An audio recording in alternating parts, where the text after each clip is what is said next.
Elle ne pleurait pas. Elle ne bougeait pas. Elle restait simplement assise, là, immobile, à côté de cette vieille valise. Ce matin-là, je passais par la petite rue derrière l'entrée de service du ponton de Seabreeze Point, ce lieu où le vent portait ce parfum si familier de sel marin et de sucre chaud venu des stands de la promenade. Il devait être 10 heures, le soleil déjà haut, les touristes encore discrets, et c'est là que je l'ai vue. Une petite chienne berger allemand, pas plus de 5 mois. Son pelage noir et sable semblait terne, couvert de poussière. Une de ses pattes arrière avait l'air tordue, maladroite. Elle était attachée à un banc bancal par une laisse rouge, parfaitement immobile, assise à côté d'une petite valise rose abîmée, recouverte d'autocollants licorne à moitié effacés. Une feuille scotchée à sa laisse disait « Elle est cassée. Je n'arrive pas à la réparer, à toi d'essayer. » Je suis resté figé. Elle ne m'a ni aboyé dessus, ni remué la queue, juste 2 grands yeux vitreux, ouverts, fixant la ruelle comme si elle attendait qu'on revienne la chercher. Je me suis accroupi, lentement. « Et tu t'appelles comment, toi ?» ai-je murmuré. Pas de réaction. Rien. J'ai regardé autour. Personne, juste le bruit des vagues et le vent, et ce chiot fantôme qui avait déjà renoncé. J'ai ouvert la valise, dedans, un t-shirt d'enfant, un petit collier, une brique de jus écrasée. On avait pris soin d'elle autrefois, ou au moins essayé. Mais ce temps-là était révolu. J'ai sorti mon téléphone, appelé le refuge, et annoncé « Je vous amène une jeune berger allemand. Je m'appelle Daniel. Cela fait des années que je travaille dans le sauvetage canin, ici à Los Haven. J'ai vu des choses, beaucoup, mais je n'étais pas prêt pour ce silence-là, ce vide.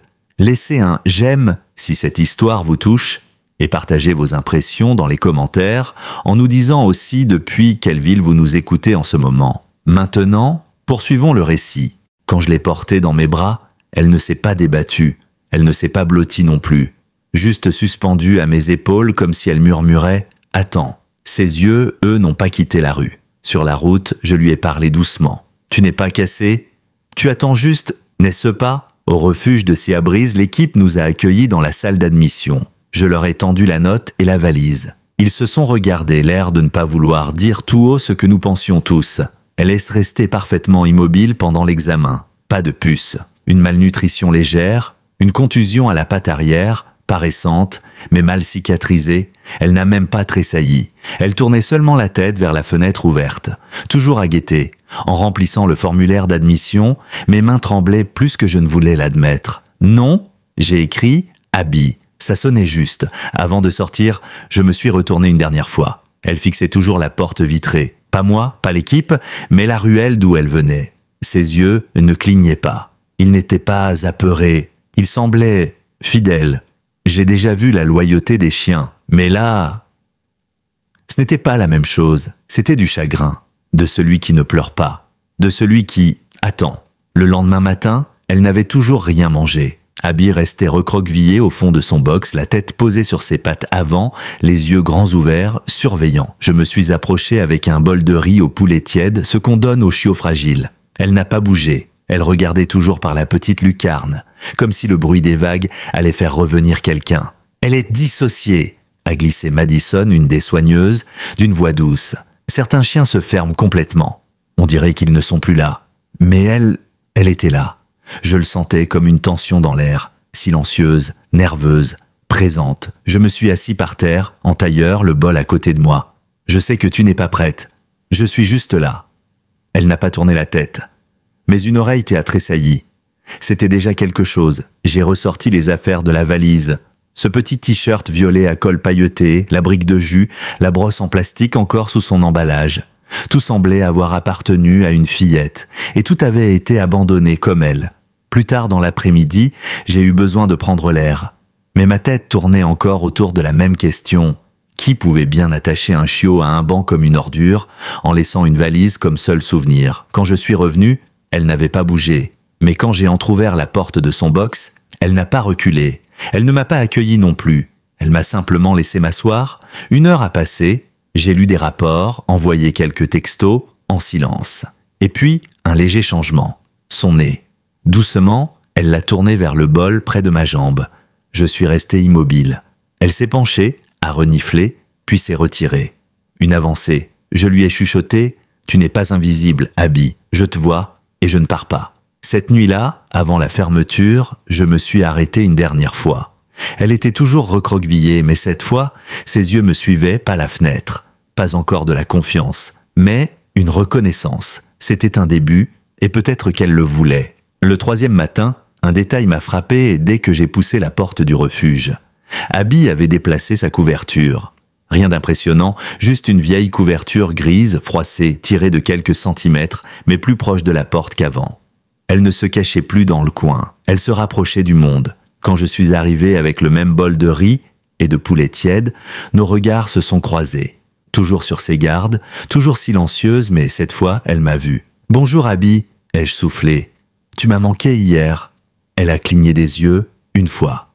Je me suis agenouillé pour glisser le bol à l'intérieur, et cette fois, elle n'a pas attendu que je parte. Lentement, raide, sa patte arrière tremblant sous son poids, elle s'est levée et a avancé vers le bol. Elle a reniflé et mangé. Mécaniquement, sans plaisir, mais elle mangeait. Madison passait à ce moment-là et s'est figée. « Elle mange, et tu es encore là ?»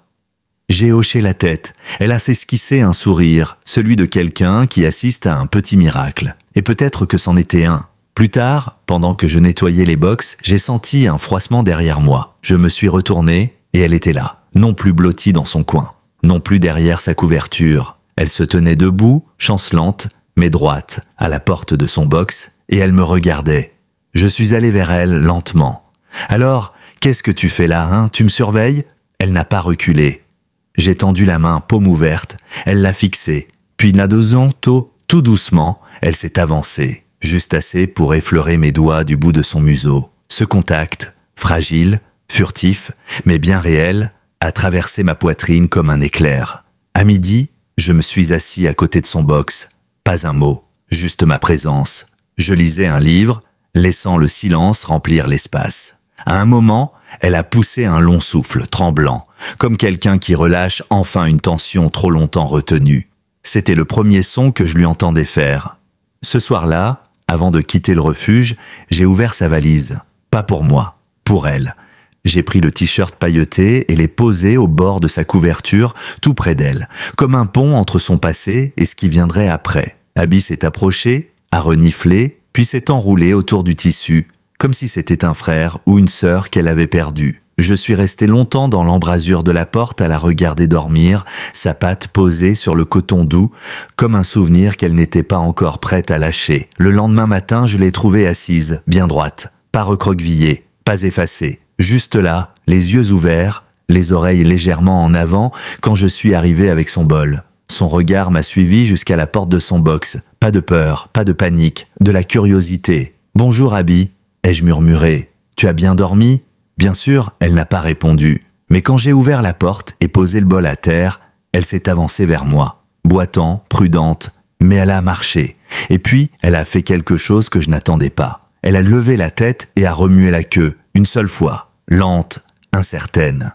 Mais pour moi, ce geste a résonné comme un tonnerre. Un chiot berger allemand comme Abby n'est pas fait pour être invisible. Ils naissent pour créer des liens, pour protéger, pour appartenir. Et pour la première fois depuis que je l'avais trouvée, elle donnait l'impression de vouloir être vue à nouveau. J'ai pris une chance et je suis entré dans son box. Sans geste brusque, je me suis assis en tailleur et j'ai attendu. Elle s'est approchée lentement, sa patte traînant un peu derrière elle jusqu'à sentir la pointe de ma chaussure. « Tu veux aller dehors ?» ai-je demandé en attrapant doucement la laisse. Elle n'a pas sursauté. C'était notre première promenade. On n'est pas allé bien loin, juste jusqu'à la petite cour derrière le refuge où quelques touffes d'herbe attrapaient la lumière du matin. Il n'y avait personne, le silence. Je me suis assis sur un banc bas en bois pendant qu'elle explorait. Le nez près du sol, c'est pas incertain. Elle a reniflé une feuille, puis la clôture, puis elle m'a regardé, les oreilles dressées, et a fait un pas vers moi. J'ai tapoté la place à côté de moi. « Tu peux monter si tu veux ». Elle ne l'a pas fait, pas encore, mais elle s'est assise juste devant, tout près, ses yeux me cherchant. Et pour la première fois, j'ai vu autre chose, sans la valise, sans la laisse, sans le silence. Juste un chiot, et à cet instant-là, elle était à moi, même si ce n'était qu'en esprit. Quand on est rentré, elle a rejoint son box toute seule, sans que je la pousse, sans peur. Cet après-midi-là, j'ai ouvert son dossier et noté « 4e jour, contact visuel, battement de queue, répond à la voix, marche en laisse, accepte la proximité, reconnaît son nom. Abby confirmé, puis j'ai ajouté une ligne qui n'était pas dans le protocole. Elle choisit de revenir vers nous. Ce soir-là, après l'extinction des lumières, je suis repassé dans l'allée des box. Je me suis arrêté devant le sien. Elle était réveillée et elle m'observait. Je lui ai soufflé « Bonne nuit, Abby ». Elle a posé sa tête sur ses pattes et sa queue a tapoté le sol. 2 fois. Dès le 5e jour, quelque chose avait changé. On le sentait dans l'air du refuge. Ce n'était pas seulement moi ou Madison ou les soigneurs. Les visiteurs aussi commençaient à la remarquer. Elle ne se faisait pas remarquer comme le petit terrier fougueux du box numéro 4, ni comme le chiot labrador qui sautait partout en aboyant pour attirer l'attention. Abby, elle, se contentait d'être là, assise, oreille droite, le regard calme et posé, des yeux qui semblaient déjà avoir vécu une vie entière. Ce midi-là, un petit garçon s'arrêta devant son box, 8 ou 9 ans tout au plus, avec des cheveux bouclés sous la capuche d'un sweat Batman. Il se pencha et lui murmura quelque chose à travers les barreaux. Je n'entendis pas ces mots, mais Abby inclina la tête, puis, d'un pas encore incertain, elle s'avança jusqu'à lui. Sa mère tira doucement sur sa manche. « Non, mon chéri, elle a l'air malade. » Le garçon secoua la tête. « Non, maman, elle n'est pas malade, elle est juste triste. » Sa mère ricana nerveusement. « On ne va pas prendre un projet, mon cœur. Allez, viens. » Ils s'éloignèrent. Abby se rassit, fixant l'endroit où il s'était accroupi. Et ses épaules semblèrent se tasser légèrement comme si on avait percé un ballon sans bruit. Mes poings se serrèrent dans mes poches. J'avais envie de hurler à cette femme. Elle n'est pas un projet, c'est une survivante. Mais je me tue. Plus tard dans l'après-midi, je l'ai emmenée à nouveau dans la cour. Le soleil descendait doucement, teintant le ciel d'une lumière dorée.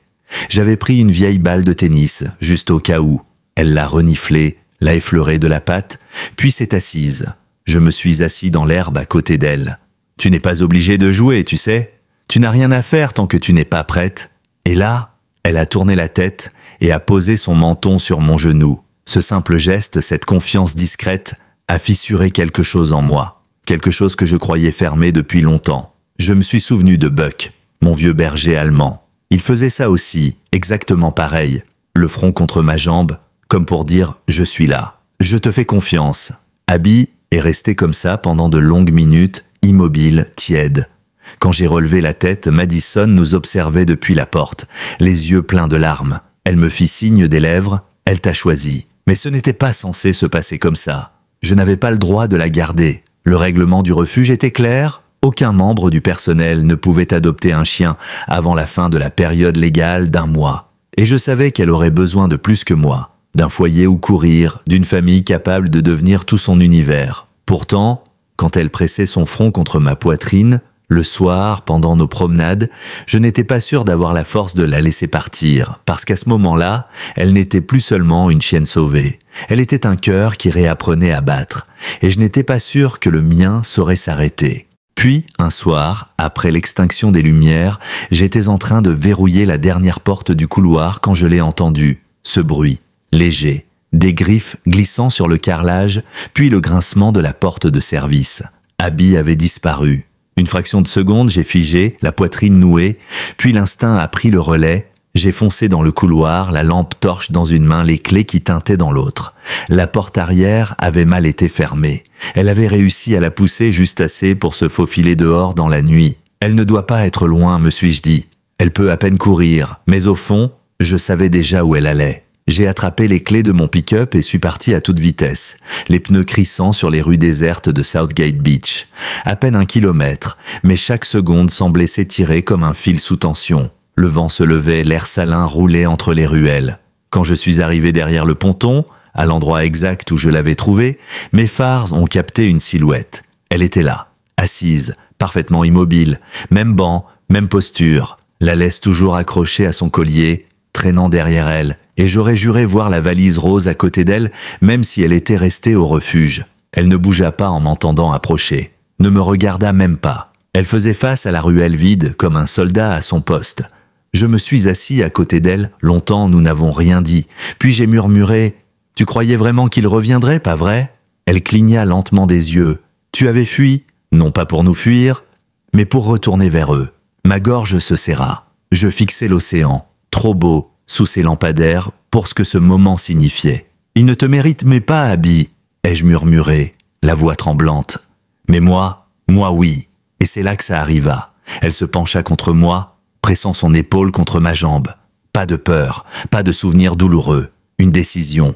Je passai la laisse autour de mon poignet et me levai. « Allez ma fille, on rentre à la maison. » Elle suivit, boitant, mais droite. De retour au refuge, je n'ai pas eu le cœur à la remettre seule dans son box cette nuit-là. Je lui ai installé une couverture juste devant la porte et je me suis allongé à côté d'elle, la main posée tout près de sa patte. Elle ne retourna pas se blottir dans le fond comme avant. Cette fois, elle se coucha contre moi, la tête posée sur ma cuisse. Et quelque part entre minuit et l'aube, elle poussa un son que je n'avais encore jamais entendu. Un long soupir doux, presque heureux. Ni peur, ni tristesse. De la paix. Elle avait retourné là où elle avait été abandonnée, mais elle avait choisi de revenir vers moi. Le lendemain matin, elle m'attendait déjà, debout, fière malgré sa démarche encore hésitante. Quand je me suis approché pour ouvrir son box, elle a remué la queue. Pas vite, mais sûr. « T'es incroyable, toi !» ai-je chuchoté en accrochant la laisse. Nous avons traversé le couloir comme tous les matins maintenant, mais cette fois, c'est elle qui prenait les devants. Le nez au sol, les oreilles à droite, les yeux brillants sous la brise. Elle ne cherchait plus des fantômes.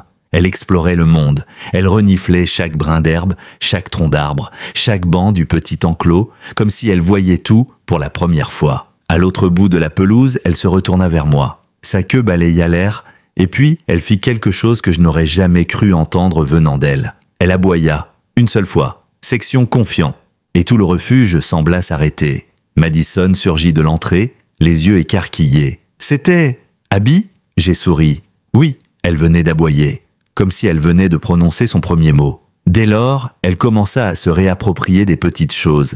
Elle choisit une corde usée avec un gros nœud vert pour jouer favori, la gardant contre elle comme un trésor. Elle alla se coucher au soleil, tout près de la clôture, ventre à l'air, enfin assez en confiance pour montrer son côté le plus vulnérable. Et elle se mit même à frôler les autres chiots, pas encore pour jouer, mais par curiosité, vivante.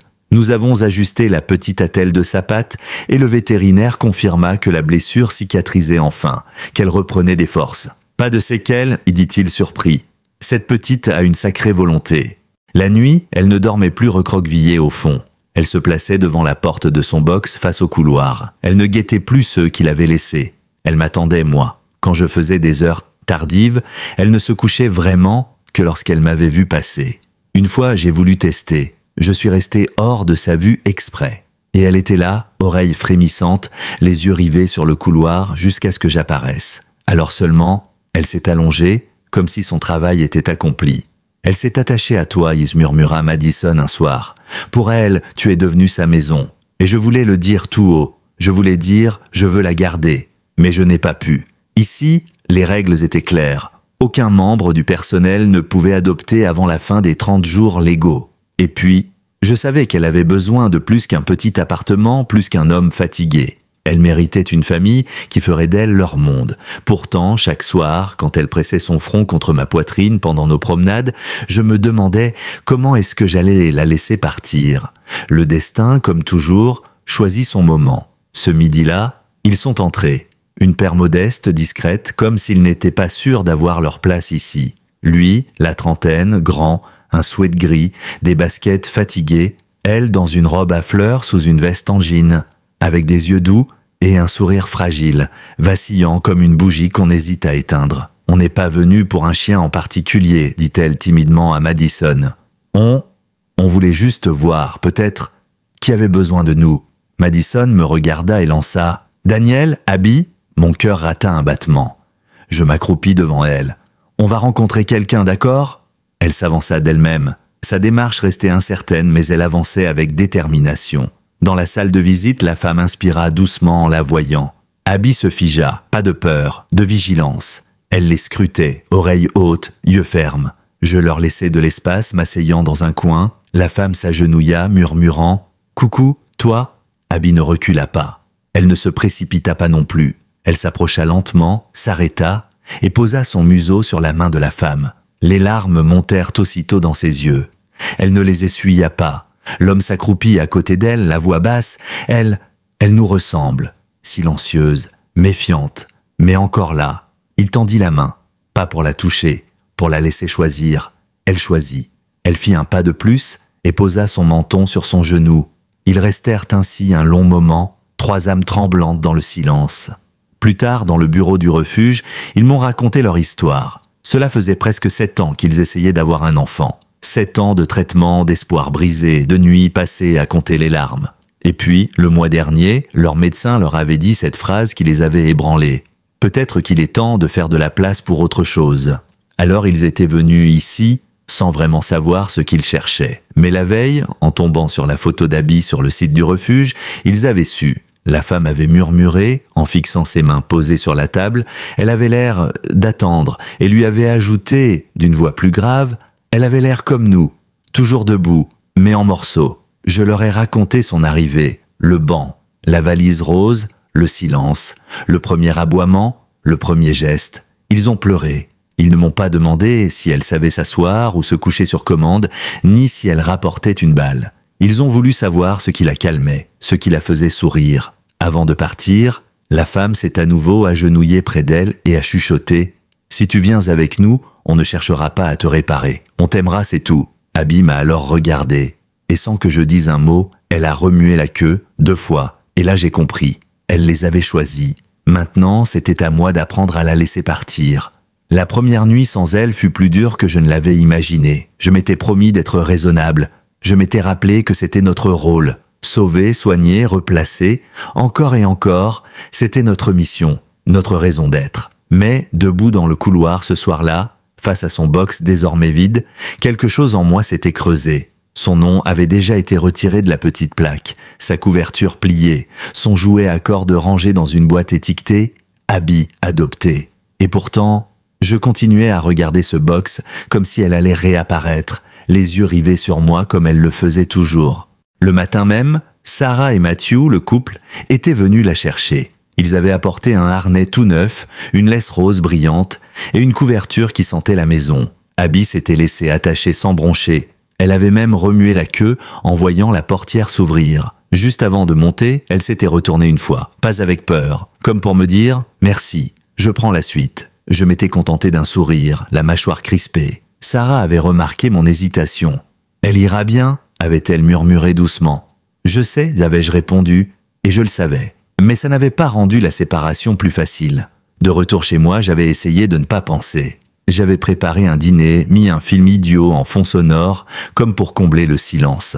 Mais vers 10 heures du soir, je m'étais surpris à marcher dans le couloir jusqu'à la boîte où étaient rangées ses affaires. J'avais sorti la petite valise rose, la même que celle à côté d'elle ce premier jour. Toujours terne, toujours bosselée à un coin, toujours couverte d'autocollants d'étoiles et de licornes délavées. Je l'avais ouverte, dedans le t-shirt était encore là. Le jus avait été jeté depuis longtemps, mais la brosse en plastique attendait encore. Je l'avais prise en main et m'étais assis par terre, parce qu'elle n'avait jamais été juste une chienne. Elle était devenue une histoire, une cicatrice, la preuve de ce qui arrive quand on est abandonné et de ce qui peut arriver quand quelqu'un refuse de partir. Je suis resté longtemps là dans le silence. Le lendemain matin, Madison m'a accueilli avec un sourire complice. « Regarde ton téléphone. » C'était une vidéo. Abby, allongée entre Sarah et Matthew sur un grand canapé moelleux, la tête dans le giron de Sarah, ses pattes arrière remuant doucement dans son sommeil. Une couverture douillette l'enveloppait. Dans le coin, un feu crépitait dans la cheminée.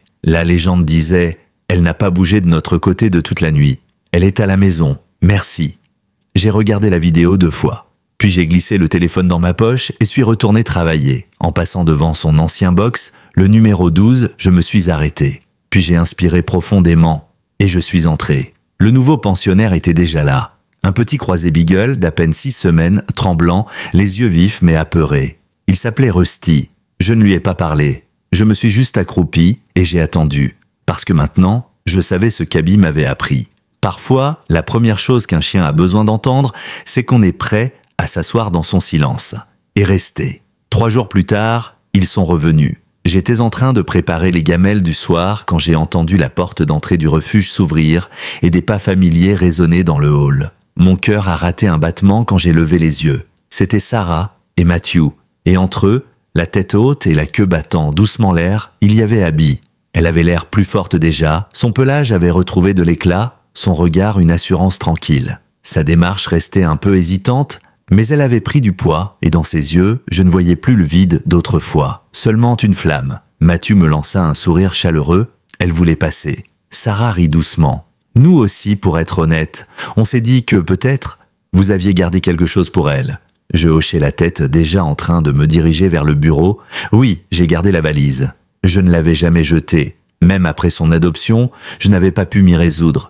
Elle était restée dans un placard derrière mon bureau, intacte depuis la nuit où je l'avais rouverte une dernière fois. Je la sortis, la posai par terre devant elle. Abby s'avança immédiatement, baissa la tête et la renifla longuement. Ses oreilles bougèrent légèrement d'avant en arrière, puis elle posa son museau contre la poignée, doucement, comme pour dire « Je sais ce que ça représente ». Mathieu s'accroupit à ses côtés. « Tu veux la garder, ma belle ?» Sarah leva les yeux vers moi, émue. On ne veut pas effacer son passé. On veut juste qu'elle sache qu'elle n'a plus à le porter seule. Ma gorge se serra, mais je parvins à répondre « Bien sûr ». Je glissai la main dans la valise et en sortis le petit t-shirt violet, encore soigneusement plié. Il y avait ça dedans. Peut-être qu'elle aimera le garder aussi pour mémoire ou pour tourner la page. Abby s'avança et pressa doucement sa tête contre mon genou, pas comme avant. Pas pour chercher du réconfort, pour me remercier. Sarah avait les larmes aux yeux. On le mettra quelque part où elle pourra le voir. Plus tard, ils m'ont envoyé une photo. La valise et le t-shirt posés sur une étagère de leur salon, à côté de la fenêtre où le soleil entre le matin. Ce n'était pas un sanctuaire, ni un rappel douloureux, juste un témoignage que casser ne veut pas dire jeter, et que le passé ne veut pas dire qu'on est condamné à ne plus être aimé. Quand ils repartirent ce jour-là, Abby se retourna une dernière fois, non pas vers le bâtiment, vers moi. Ses yeux croisèrent les miens, calmes, solides, puis elle monta dans la voiture sans hésiter. Le lendemain matin, en allumant mon ordinateur, j'avais reçu un message.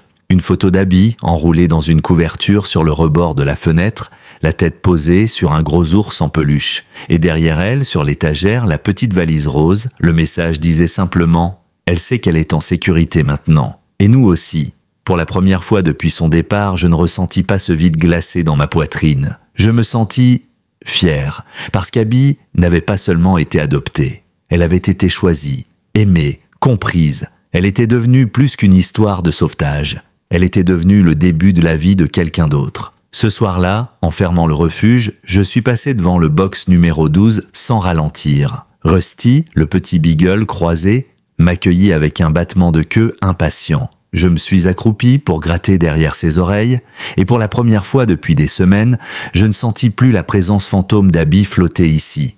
Parce qu'elle n'était pas un fantôme, elle était chez elle. Sarah et Mathieu m'envoyaient toujours des nouvelles. Abby qui faisait la sieste dans les rayons du soleil, Abby qui marchait le long des falaises, sa patte bien remise, parfois sans attelle. Abby qui dormait entre eux, toujours en contact avec chacun, comme si elle ne pouvait pas supporter de ne pas les toucher tous les deux à la fois. Mais il y avait une image, parmi toutes, qui me resta longtemps en tête. Une photo d'Abby assise en haut de leur escalier, les oreilles dressées, les yeux fixés sur la porte d'entrée. La légende disait « Elle attend toujours ».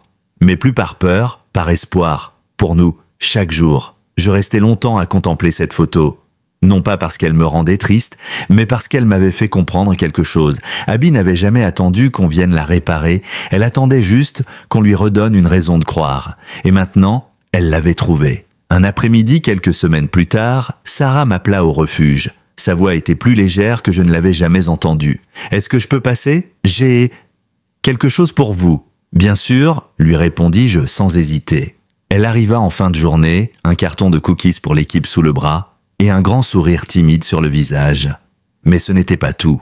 Dans l'autre main, elle tenait un cadre. On pensait que le refuge devrait avoir ça pour la prochaine Abby. Elle le posa doucement sur le comptoir d'accueil et nous nous sommes tous rapprochés. C'était une photo d'Abby, prise 2 jours plus tôt selon elle. On la voyait courir sur la plage, oreilles en arrière, la langue pendante, en plein saut, comme si la gravité avait enfin cessé de la retenir. Le ciel derrière elle avait cette teinte dorée de fin d'après-midi, et son pelage scintillait sous le soleil. Sarah eut un sourire un peu tremblant. On trouvait qu'elle méritait de rester ici un peu, pour rappeler à ceux qui arrivent qu'on peut recommencer à courir. Nous sommes restés là un long moment à contempler la photo. Abby semblait si vivante, si légère. Comme si tout ce qu'elle avait porté autrefois ne la tirait plus vers le bas, comme si elle se souvenait enfin de ce qu'elle était censée être. Sarah me regarda alors dans les yeux et dit doucement « Vous lui avez rendu le monde ?» Je secouai la tête. « Non, Elle avait juste besoin d'espace pour se souvenir de qui elle était déjà. Cette nuit-là, en fermant le refuge, je fis comme à mon habitude. Je descendis l'allée des box pour m'assurer que tout le monde dormait bien. Je m'arrêtai devant celui de Rusty. Le petit beagle bondit, remuant la queue, et aboya une fois en déposant son jouet à mes pieds. Je me suis accroupi, je l'ai caressé derrière les oreilles, et je me suis assis dans son box. Et j'ai attendu, parce que désormais, je savais. Toutes les histoires commençaient de la même façon, dans le silence. Et il faut quelqu'un prêt à s'asseoir dans ce silence, jusqu'au premier battement de queue. Certains chiens ne sont pas brisés. Ils attendent simplement qu'on ait le cœur assez patient pour les voir. Abby n'avait jamais eu besoin d'être réparée. Ce qu'il lui fallait, c'était qu'on reste avec elle, dans le calme, et qu'on croie qu'elle valait l'attente. Son voyage, de l'abandon à la guérison, m'avait appris à quel point ce choix pouvait tout changer. Pas seulement pour elle, mais aussi pour ceux qui avaient ouvert leur cœur à ce petit chiot qu'on avait autrefois laissé derrière. Prendre soin d'un animal sauvé, c'est plus qu'une belle histoire. C'est une responsabilité, c'est de la patience. C'est comprendre qu'un chien comme Abby ne trouve pas son foyer en un jour. Cela prend du temps, du contact, de la confiance. Mais le jour où elle avait bondi sur la plage, oreilles au vent, regard allumé, elle ne se contentait pas de courir, elle était libre, enfin. Et si l'histoire d'Abby vous a touché, alors partagez-la. Parce que en ce moment, quelque part, un autre chiot est assis, seul. Il n'attend pas un miracle.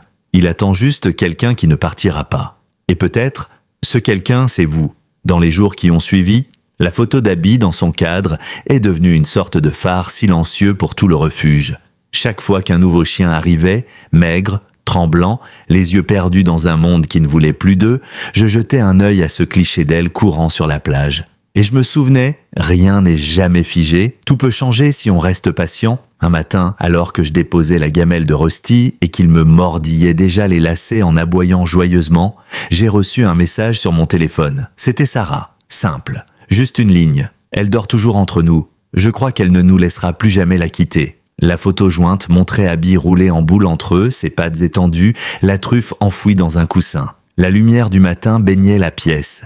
Et ce qui m'a le plus frappé, ce n'était pas tant qu'elle avait l'air heureuse, c'était qu'elle avait l'air à sa place. Ce soir-là, alors que je rangeais le refuge, j'ai pris un instant pour passer devant les box et saluer chaque pensionnaire. Rusty me suivait déjà des yeux, prêt à bondir dès que je m'arrêterais, et je me suis surpris à sourire. Parce que pour la première fois, je ne sentais plus le poids d'Abby dans ses couloirs. Je savais exactement où elle était désormais, chez elle. Plus tard, Matthew m'envoya une courte vidéo, Abby sur la plage, cette fois sans laisse. Sa patte enfin guérie. Elle courait comme si rien ne l'avait jamais blessée. Chaque foulée soulevait des gerbes de sable doré, et son ombre s'étirait derrière elle. Un moment, elle s'arrêta, tourna la tête vers la caméra, ses oreilles droites et sa queue fouettant l'air, et aboya une fois fièrement. Matthew avait ajouté en légende « Elle est prête à tout maintenant, merci de nous l'avoir confiée ». Le jour suivant, Sarah passa déposer un mot écrit à la main. Elle avait pris le temps d'y glisser ses pensées. Nous n'avons jamais cru que nous pourrions réparer quoi que ce soit en elle, mais elle nous a montré que nous non plus, nous n'étions pas irrémédiablement cassés. Elle nous a rassemblés. Elle nous a appris que parfois, il suffit juste d'attendre et de croire que l'amour trouvera son chemin. Merci de lui avoir donné l'espace pour renaître. J'ai rangé la lettre dans mon tiroir à côté d'autres souvenirs. Mais celle-ci, je savais que je la relirais souvent. Plusieurs semaines plus tard, j'ai été surpris de les voir franchir à nouveau la porte du refuge. Sarah portait un sachet de friandises maison pour chien et Matthew tenait Abby en laisse. Mais cette fois, elle n'avait plus rien de la petite silhouette fragile et sale du banc. Elle marchait fièrement, la tête haute, et son regard vif balayait la pièce. Elle s'arrêta à la réception et chercha immédiatement mes yeux. Quand elle les trouva, elle tira légèrement sur sa laisse pour venir vers moi. Je me suis accroupi et elle a enfoncé son front contre ma poitrine. Son corps tout entier vibrait, sa queue battant l'air derrière elle. Et à ce moment précis, je sus qu'elle n'avait rien oublié, ni d'où elle venait, ni celui qui l'avait vue quand elle se croyait invisible. Sarah s'agenouilla à côté de nous. On s'est dit qu'elle voudrait vous montrer comment elle allait et qu'elle n'a pas oublié que c'est ici que tout a commencé. Je regardais Abby, et je lui murmurais en caressant son encolure « Non, ma belle, on n'oublie jamais ». Ce jour-là, après leur visite, je restais un moment à la réception, regardant par la vitre la voiture s'éloigner doucement. À travers la fenêtre arrière, Abby avait tourné la tête vers le refuge, le museau appuyé contre la vitre. ses oreilles légèrement inclinées, comme si elle faisait ses adieux à ce lieu qui, pendant un court instant, avait été son seul monde. Mais dans son regard, il n'y avait pas de peur, pas de tristesse, juste de la gratitude et un peu de fierté. Comme si elle voulait me dire « Regarde, j'y suis arrivée ». Les jours passèrent, rythmés par les nouvelles admissions, les soins, les adoptions. Pourtant, Abby continuait de m'accompagner en pensée. Chaque fois qu'un chien arrivait, recroquevillé dans un coin de son box, je pensais à elle et à ce que je lui devais, parce qu'elle m'avait appris quelque chose que je n'avais jamais compris en toutes ces années passées ici, qu'aucun chien n'est vraiment cassé. Ils attendent juste qu'on leur laisse le temps et qu'on leur montre qu'ils en valent la peine. Une semaine plus tard, alors que j'étais en train de balayer le couloir des box, mon téléphone vibra dans ma poche. C'était un message de Sarah. Pas de texte cette fois, juste une photo. Abby, assise en haut de leur escalier à la maison, sa silhouette découpée par la lumière douce d'un après-midi, oreille droite, regard tourné vers la porte d'entrée, comme un gardien patient. La légende disait simplement « Elle attend toujours ». Pas parce qu'elle a peur, parce qu'elle espère. Pour nous, chaque jour. Je restais figé un long moment, le balai à la main, les yeux sur cette image. Et tout devint plus clair. Abby n'avait jamais attendu quelqu'un pour la réparer. Elle avait seulement attendu quelqu'un digne de sa confiance.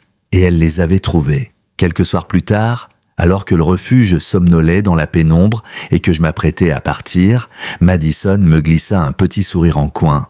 « On dirait que tu n'as plus besoin de traîner devant son box maintenant, hein ?» Je lui répondis avec un sourire fatigué mais sincère. Elle a trouvé sa place. C'est tout ce qui compte. Puis je m'accroupis une dernière fois devant le box de Rusty, qui remuait déjà son petit corps entier à me voir approcher. Il aboya 2 fois, posa son museau contre mes doigts et laissa tomber son jouet à corde à mes pieds. Je pris le jouet, le lui lançai doucement et je restai là, assis sur le carrelage froid, avec ce petit chiot dans le silence. Parce que je savais maintenant que toutes les histoires commençaient ainsi, dans le silence, et qu'il fallait simplement être là, assez longtemps, pour attendre le premier battement de queue. Quand je me relevais, je jetai un coup d'œil à la photo d'Abby, accrochée près du bureau. Elle semblait courir hors du cadre, libre, inarrêtable, et je souris, parce que désormais c'était à Rusty de commencer la sienne. La routine avait repris son cours au refuge, mais quelque chose avait changé en moi. Chaque nouveau chien que nous accueillions portait à sa façon un petit éclat de l'histoire d'Abby. Et chaque soir, quand je traversais les box, je sentais presque son esprit flotter là, comme un rappel discret. Ne lâche pas, reste, ils valent tous la peine. Un jeudi après-midi, alors que je terminais une session d'évaluation avec Rusty et un autre jeune labrador nerveux, mon téléphone sonna. C'était Matthew cette fois. Sa voix était enjouée, presque enfantine. « On a pensé que tu aimerais venir voir ça. On est à la plage, juste en face du vieux phare. » Il ajouta après un silence « Elle adore cet endroit. » Je raccrochai, attrapai mes clés et pris la route. Le ciel se teintait déjà de nuances orangées quand j'arrivais. Le vent salé me piqua la peau et le bruit des vagues couvrait presque ma respiration. Et puis je la vis, Abby sur le sable, courant comme une flèche. Son harnais était tombé dans l'herbe à l'entrée et elle galopait libre, ses oreilles volant dans le vent, ses pattes dessinant des sillons dans le sable humide. Matthew et Sarah étaient assis sur un plaid un peu plus loin, main dans la main, leurs regards suivant chacun de ses bonds. Je m'approchai sans bruit et m'assis près d'eux. Sarah me fit un sourire rayonnant. Elle ne veut plus rentrer dès qu'on vient ici, comme si elle voulait rattraper tout ce qu'elle n'a jamais eu. Je hochai la tête, incapable de détacher mes yeux d'elle. Matthew murmura « C'est comme si elle n'avait plus peur d'être vivante ». À un moment, Abby s'arrêta à mi-distance, le poitrail soulevé par son souffle rapide, et se tourna vers nous. Ses yeux brillants croisèrent les miens, et sans hésiter, elle revint vers moi à grandes enjambées. Elle s'arrêta devant moi, posa ses pattes sur mes genoux, et me lécha la joue d'un coup sec, presque impatient. Je sentis ma gorge se nouer. Elle ne m'avait pas oublié. Je posai ma main sur sa nuque et soufflai. « Oui, ma belle, je t'ai vue, depuis le premier jour. » Elle resta un instant là, la tête contre ma poitrine, avant de repartir, plus légère encore, et je compris que dans sa tête, elle n'était plus la chienne abandonnée d'un banc. Elle était Abby, aimée, libre. Elle appartenait à nouveau à quelqu'un, à elle-même. Le soleil se couchait derrière le phare quand ils se levèrent pour repartir. Sarah me fit signe. « On reviendra te la montrer encore. » Je répondis « J'espère bien ». Et en la regardant monter dans la voiture, la queue battant tranquillement, je sentis une chaleur douce envahir ma poitrine. Sur le chemin du retour, je m'arrêtais au refuge. La nuit tombait, les box étaient silencieux. Je longeais l'allée jusqu'à Rusty, qui m'accueillait avec un petit glapissement joyeux. Je m'accroupis, tendis la main à travers les barreaux, et il y posa son museau. Et là, dans ce silence paisible, je sus déjà que son histoire, à lui aussi, ne faisait que commencer. Abby m'avait appris que même les cœurs les plus blessés peuvent trouver un rythme nouveau, et que tout ce qu'il fallait, c'était quelqu'un prêt à attendre ce premier signe, ce premier pas, ce premier battement de queue. Quelques jours plus tard, alors que je finissais de remplir des dossiers tard le soir, mon téléphone vibra sur le bureau. Un message de Sarah. Cette fois encore, pas de mots, juste une image. Abby, allongée sur le canapé, les pattes étendues, la tête posée entre Matthew et Sarah. Son regard, d'un calme presque solennel, fixait la porte d'entrée, et ses oreilles pointées en avant donnaient l'impression qu'elle montait la garde. Et en dessous de la photo, une simple phrase « Elle attend toujours ». Mais plus pour qu'on revienne la chercher. Pour nous, chaque jour, je restais longtemps immobile contemplant cette photo, et ce fut comme un déclic. Abby n'avait jamais attendu qu'on la répare, elle avait seulement attendu des humains qui seraient dignes de son espoir. Et maintenant, elle les avait, et il l'avait elle. Le week-end suivant, Sarah revint au refuge seule. Elle portait une petite boîte enrubannée et un sourire radieux. Elle la posa sur le bureau, devant moi. « On voulait vous offrir ça. » Quand je l'ouvris, je découvris un autre cadre photo. Cette fois, Abby sur la plage, en plein bond, les oreilles battant dans le vent, les yeux mi-clos et la gueule entr'ouverte dans ce qui ressemblait à un rire. Le sable volait autour d'elle et la lumière du matin faisait étinceler son pelage. Dans un coin, en lettres fines, ils avaient inscrit « Merci de lui avoir rendu ses ailes ».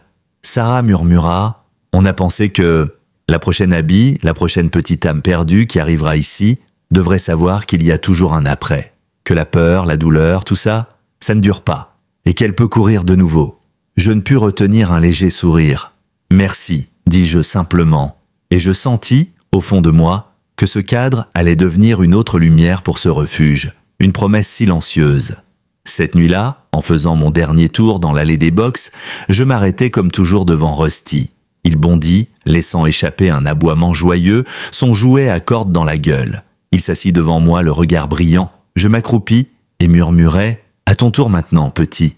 Tu verras, ça en vaut la peine. » Puis dans le silence du couloir, je repensais au premier jour d'Abby, à sa valise rose, à son t-shirt plié, à ses yeux vides, à son premier souffle tremblant, à son premier aboiement, à ce jour sur la plage où elle avait semblé enfin libre. Elle n'était pas seulement une chienne sauvée, elle était devenue un rappel, que rien n'est jamais trop tard, que le silence n'est pas un vide, et que parfois, ce qui semble brisé est juste en attente. Je relevai la tête, fixant le cadre accroché près de la réception, Abby en plein vol sur la plage, la lumière sur son pelage, la liberté dans son regard, et je me promis de ne jamais oublier, ni ce qu'elle avait été, ni ce qu'elle était devenue, parce qu'elle n'était plus simplement une histoire de refuge, elle était une leçon, une victoire, une preuve vivante que chaque être qui attend mérite d'être vu, d'être choisi, et surtout, d'être aimé. Le matin suivant, en arrivant au refuge, je m'arrêtais devant la porte comme pour savourer un instant le calme avant l'agitation. Le ciel était pâle, le soleil à peine levé, et un vent doux portait une odeur d'océan jusqu'ici. Je franchis le seuil, et la première chose que mes yeux cherchèrent, ce fut la photo d'Abby, là, juste à côté de la réception. Toujours la même, elle bondissant sur la plage, comme si elle avait toujours su voler, et à chaque fois que je la voyais, je ressentais la même chaleur dans ma poitrine. La journée commença comme toutes les autres. Nettoyage, nourriture, premier visiteur. Mais entre deux allées de boxe, je sentais que quelque chose avait changé en moi, comme si Abby avait laissé une empreinte durable gravée dans mes gestes. Chaque chien nouveau venu, chaque museau hésitant, chaque regard apeuré me ramenait à elle. Et maintenant, j'étais plus patient, plus attentif au silence. Parce que je savais que derrière chaque silence, il y avait une histoire, et derrière chaque histoire, un espoir. En fin d'après-midi, alors que je terminais de remplir le carnet d'évaluation de Rusty, Madison passa la tête par la porte. « On a une nouvelle arrivée, à toi l'honneur !» Je me levai, glissai le stylo dans ma poche, et allai à la rencontre de ce petit inconnu. On me tendit une caisse de transport. Dedans, une boule de poils blanches et brunes, les yeux ronds et méfiants, tremblant de tout son corps. Je posai la caisse dans un box propre et m'assis par terre. Le petit chien me fixait, tapi dans un coin de la caisse, et je ne fis rien d'autre que rester assis, à attendre. parce que je savais que c'est comme ça que tout commençait. Je jetai un dernier regard vers le hall d'entrée et je revis la valise rose d'Abby, toujours posée sur une étagère, juste à côté du cadre où elle bondissait sur la plage. Et je me dis qu'il y aurait toujours une valise quelque part. Toujours un chien qui croit que le monde l'a oublié. Et toujours, j'espérais, quelqu'un prêt à rester assis assez longtemps pour lui prouver le contraire. Abby m'avait appris qu'un chien n'est jamais vraiment cassé, qu'il attend seulement qu'on soit assez patient pour voir sa lumière revenir. Elle n'avait jamais attendu un miracle, elle avait juste attendu qu'on refuse de partir, et elle m'avait donné, à moi aussi, une raison de croire encore. Alors, ce soir-là, en fermant le refuge, je jetai un dernier regard à la photo d'elle et murmurai « Bonne nuit, Abby. Merci d'avoir attendu pour moi. » Et quelque part, j'en étais sûr, elle se redressait déjà sur son coussin, la tête penchée, les oreilles frémissantes, toujours prête, toujours pleine d'espoir, toujours en train d'attendre ce qu'elle aime. Parce qu'au fond, c'est ce qu'elle avait toujours été, une petite âme courageuse, cachée derrière un silence. Et quelqu'un avait fini par rester assez longtemps pour l'entendre aboyer à nouveau. Et c'était ça, le plus beau cadeau d'Abby, nous rappeler que derrière chaque regard triste, chaque battement de queue hésitant, il y a un cœur qui attend qu'on le voie, et qu'il n'y a rien de plus précieux que d'être celui qui choisit d'attendre avec eux. Quelques semaines après leur dernière visite, alors que l'été touchait à sa fin et que la lumière du soir dorait déjà les allées du refuge, je trouvais une enveloppe épaisse dans la boîte aux lettres. Pas d'adresse imprimée ni de logo, juste mon prénom écrit à la main, dans une écriture soignée que je reconnus immédiatement. Sarah et Matthew. Je la déposai sur mon bureau, pris le temps d'éteindre les lumières des box et de m'assurer que Rusty et les autres étaient bien installés pour la nuit. Puis, assis seul dans le bureau, je glissai un doigt sous le rabat et la déchirai avec soin. À l'intérieur, une carte cartonnée décorée d'un ciel marin et une petite clé attachée à un ruban bleu. La carte sentait légèrement la lavande. Je la dépliai et lus « Cher Daniel, cela fait maintenant 2 mois qu'Abby vit avec nous. Et nous voulions prendre un moment pour vous dire « Merci ». Pas un merci banal, pas un merci poli, un merci du genre qu'on dit quand on ne trouve plus les mots, parce que ce qu'on ressent est bien plus grand que ça. Elle va merveilleusement bien. Vous seriez fiers d'elle? Chaque jour, elle gagne un peu plus de confiance, et chaque soir, elle nous rappelle pourquoi nous avons franchi la porte de ce refuge ce jour-là. Elle dort entre nous, toujours. Elle ne supporte pas qu'on soit trop loin l'un de l'autre, comme si c'était son rôle désormais de nous maintenir ensemble. Et elle le fait parfaitement. Elle court, elle joue, elle rit même. Oui, elle rit, Daniel. Vous aviez raison. Certains chiens savent rire. Mais ce qui nous bouleverse le plus, c'est qu'elle continue d'attendre. Tous les soirs, à la même heure, elle s'assoit face à la porte d'entrée et nous guette. Elle reste là, droite, immobile, jusqu'à ce qu'on rentre. Et chaque fois, elle nous accueille comme si nous étions des miracles. Et vous savez quoi? Peut-être que nous le sommes un peu, parce qu'elle nous a sauvés au moins autant que nous l'avons sauvée. Nous avons beaucoup parlé de vous ces dernières semaines, de la patience et de la tendresse que vous avez eue pour elle dans les jours où elle ne croyait plus en rien. Et nous nous sommes demandé comment nous pourrions, nous aussi, vous offrir quelque chose. Alors, nous avons loué à l'année une petite cabane à Seaforth Dunes, juste en face du phare. Rien d'extraordinaire, 2 pièces, un toit qui craque quand il fait frais, mais ouverte sur la mer. Un endroit à vous quand la vie ici devient trop lourde. Quand vous aurez besoin d'une pause ou juste envie de la voir courir à nouveau sur la plage, là où elle est la plus heureuse. La clé que vous tenez ouvre la porte. Elle sera toujours là, pour vous.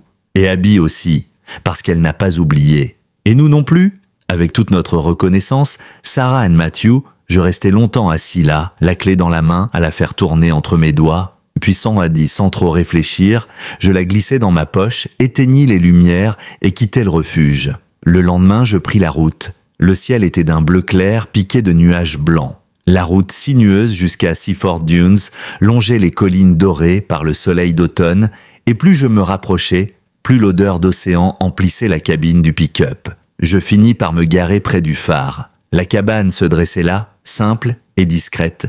Ses volets un peu écaillés, sa porte peinte d'un bleu délavé par le sel. Quand je tournai la clé dans la serrure, la poignée grinça doucement et la porte s'ouvrit sur un parquet usé, un petit lit contre le mur, une table ronde en bois et 2 chaises. Sur le buffet, un vase avec quelques fleurs des dunes et une grande baie vitrée donnant directement sur la plage. Le vent faisait frémir les rideaux et déjà j'entendais le roulement apaisant des vagues.